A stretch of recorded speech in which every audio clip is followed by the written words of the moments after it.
નમસ્કાર, હું છું કેતલ અને આપ જોઈ રહ્યા છો CB24।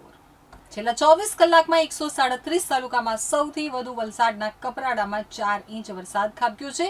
આજે સવારના 6 થી 8 વાગ્યા સુધીમાં 72 તાલુકામાં વરસાદી માહોલ રહ્યો છે, તો 2 કલાકમાં જ અમદાવાદમાં પણ 1.5 ઇંચ સુધીનો વરસાદ નોંધાતા જળબંબાકારની સ્થિતિ ફરી એકવાર સર્જાઈ છે।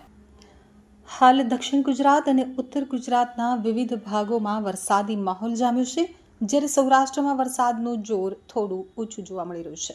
આજે 27 જુલાઈએ વાવ, થરાદ, પાટણ, વડોદરા સહિત 11 જિલ્લા અને 2 કેન્દ્ર શાસિત પ્રદેશમાં ભારે વરસાદની આગાહી સાથે યલો એલર્ટ આપવામાં આવ્યું છે।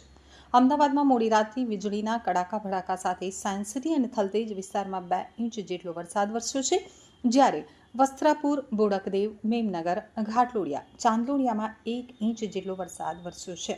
સામાન્ય વરસાદમાં શહેરના નીચાણવાળા અને મુખ્ય વિસ્તારોમાં ભારે પાણી ભરાવાની સમસ્યા સર્જાઈ છે।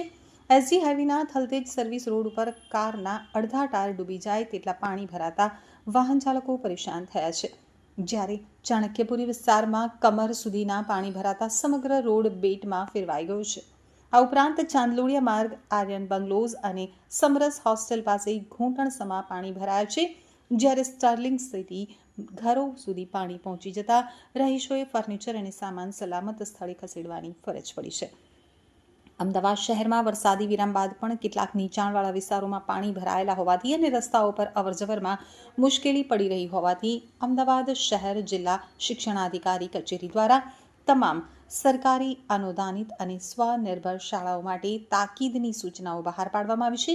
ડીઈઓ દ્વારા તમામ શાળા સંચાલકો અને આચાર્યોને વિદ્યાર્થીઓની સુરક્ષાને સર્વોચ્ચ પ્રાધાન્ય આપી સ્થાનિક પરિસ્થિતિનું યોગ્ય મૂલ્યાંકન કરી અને વિવેક બુદ્ધિથી શૈક્ષણિક કાર્ય ચાલુ રાખવા જણાવવામાં આવ્યું છે।